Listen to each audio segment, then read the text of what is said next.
дар маҷмӯаи варзишии ноҳияи Данғара даҳумин мусобиқаи байналмилалии ҷудо барои дарёфти ҷоми президенти ҷумҳурии Тоҷикистон оғоз гардид. соли ҷорӣ дар ин мусобиқа ба ҷуз ҷудокорони тоҷик ҳамчунин варзишгарон аз кишварҳои Русия, Узбекистон, Қазоқистон, Эрон ва Моғулистон иштирок намуда истоданд.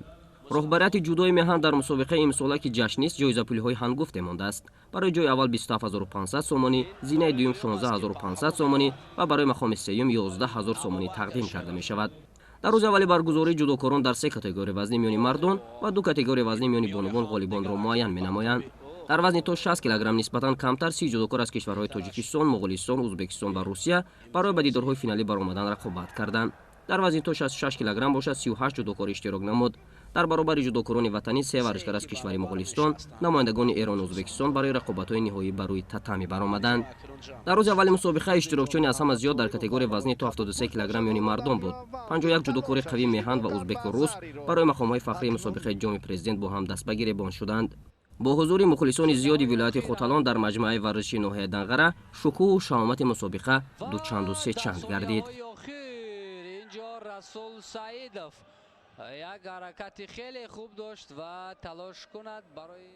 баъд аз хатми рақобатҳои марҳилаи муқаддимотии рӯзи аввал, маросими ифтитоҳи даҳумин мусобиқаи байналмилалии ҷудо барои дарёфти ҷоми президенти ҷумҳурии Тоҷикистон баргузор шуд. дар маросими кушодашави чорабинӣ раиси Федератсияи ҷудои меҳан Исмоили Маҳмадзоир, раиси Кумитаи Курбоҷавонон ва варзиши назди ҳукумати ҷумҳурии Тоҷикистон Абдулло Қурбонзода, раиси ноҳияи Данғара Раҳмон Исломиддин ва меҳмони ифтихории сафири кишвари Ҷопон дар Тоҷикистон Тосиҳиро Таики иштирок намуданд. дар ҳусни ифтитоҳи мусобиқа ишон аз рушди бемайлони варзиши меҳан ва махсусан риштаи ҷаҳонии ҷудо қайд намуда, аз имкониятҳои олии муҳайёсохтаи роҳбарияти олии кишвар зикр намуданд. ҳадафи асосии роҳбарияти кишвар низ ҳамагунӣ сохтани варзиш дар манотиқи гуногуни Тоҷикистони азиз буда, баргузории ин чорабинии муҳташами варзишӣ дар ноҳияи Данғара бахше аз нақшаҳои рушд мебошад. ҳамчунин роҳбарияти ҷудои меҳан аз дастовардҳои баланди варзишии ҷудокорони кишвар гуфта, қайд намуданд ки бо доир намудани мусобиқоти мухталифи сатҳи хоравӣ ва фароқоравӣ дар манотиқи гуногуни кишвар метавон нафарони боистеъдоди нуҳуфтаро дарёфт кард. махсусан нишондоди ҷадиди таърихӣ дар риштаи ҷудои меҳан дастоварди ҷудокорон дар бозиҳои осиёист ки паҳлавонони кишвар бо ба даст овардани 3 медал бо сари баланд ба ватан баргаштанд. ҳамин гуна бо гӯш додан аз суруди миллӣ даҳумин мусобиқаи байналмилалии ҷудо барои дарёфти ҷоми президенти ҷумҳурии Тоҷикистон дар ноҳияи Данғара расман шурӯъ шуд.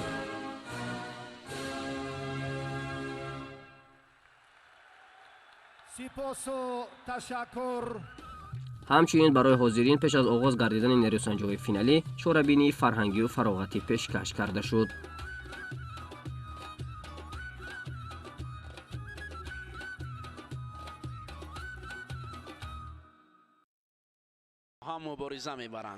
дар финали вазни то 60 кг ду ҷудокори қавиву номошнои кишвар Муҳаммад Солеҳ Қувватов ва Мерзод Суфиев бо ҳам дастба гиребон гаштанд. дар ин рақобати сахту сангин ҳеҷ кадоми мушарраф ба касби имтиёз нашуд ва дар дақиқаи сеюм иловагӣ довар ба Муҳаммад Солеҳ Қувватов широи сеюмро нишон доду Мерзод Суфиев бошад барандаи нишони тиллои даҳумин мусобиқаи байналмилалии ҷудо барои дарёфти ҷоми президенти ҷумҳурии Тоҷикистон гардид. медалҳои биринҷии вазни мазкурро ҷудокори узбек Раҳмон Ҷумаев ва намояндаи Тоҷикистон Мустафо Нуров ба даст оварданд. касби нишонҳои ифтихории вазни то 66 кг танҳо ба ҷудокорони тоҷик даст дод. Шаҳбоз Саидабруров дар рақобати финалӣ Сарвар Абдушукуровро шикаст дод. рақобати ду ҷудокор низ то вақтҳои тиллоӣ тӯл кашида дар дақиқаи дуюми иловагӣ Шаҳбоз бо як партофти олӣ имтиёзи вазари касб кард ва барандаи ҷоми президенти ҷумҳурии Тоҷикистон шуд. Суҳроб Боқиев ва Азамат Ёқубов барандаи нишонҳои биринҷӣ шуданд. дар вазни то 73 кг ки шумораи зиёди варзишгарон барои роҳ ёфтан ба рақобатҳои ниҳоии қувваозмоӣ карданд, билохира ба ду ҷудокори ботаҷриба Абубакр Боқиев ва Мулло Раҷаб Халифаев даст дод ки то ба дидори ниҳоӣ бароянд. нафари пештав дар рақобати мазкур Мулло Раҷаб Халифаев гуфта мешуд. дар ибтидои рақобат Абубакр Боқиев бо як партофти ошнои имтиёзи вазаре ба даст овард. ин имтиёзи касб намудаи Абубакр моро ҳунарнамои Расул Боқиеви дастсон ба ёд овард. баъди ин партофти диданӣ Абубакр ҳарифро мисли рақобатҳои қаблии хешбуғӣ карда таслим намуд ва қаҳрамони мусобиқаи мазкур дар вазни то 73 кг гардид. нишонҳои биринҷиро Саидраҳмон Қодиров ва Муҳаммад Раҳим Сарахонов ҷудокорони тоҷик соҳиб гаштанд.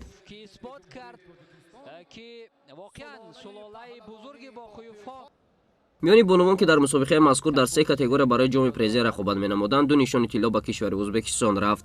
дар вазни то 52 килограмм Сита Қадамбоева ва бо ҷудокорбонии хуби кишвар Аҳлия Муъминова рақобат карда, дар ибтидои дақиқаи сеюми асосӣ бо як пушти пойзанӣ имтиёзи иппон ба даст оварду қаҳрамони даҳумин мусобиқаи байналмилалии ҷудо гардид. Мадина Қурбонзода ва Саёат Холназарова ҷудокорбонувони тоҷик медалҳои биринҷии вазни мазкурро ба гардан овехтанд.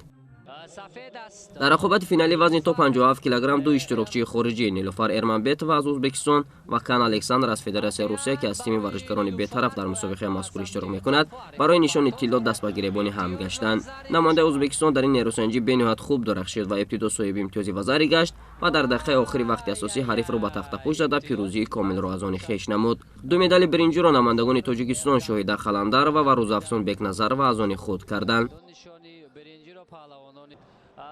дар вазни то 63 килограмм нисбатан иштирокчиён кам буданд. барои нишони тилло ду ҷудокорбонуи тоҷик Ҷонона Назарова ва Мавлуда Удинаева барои гилем баромаданд. дар интиҳои дақиқаи дуюми рақобат Ҷонона Назарова имтиёзи иппон касб намуда барандаи нишони тилло шуд. ҷудокорбону аз кишвари Афғонистон барандаи медали биринҷӣ гардид. бояд гуфт ки ба ғолибон ба ҷуз медал ҳамчунин барои ҷои аввал 27500 сомонӣ, барои мақоми дуюм 16500 сомонӣ ва ба барандаи нишони биринҷӣ 11000 сомонӣ тақдим карда шуд. дар рӯзи ниҳоии мусобиқа ҷудокорони вазни то 81, 90, 100 ва изофаи 100 килограмм барои мақомҳои ифтихорӣ ҳунарнамоӣ хоҳанд кард.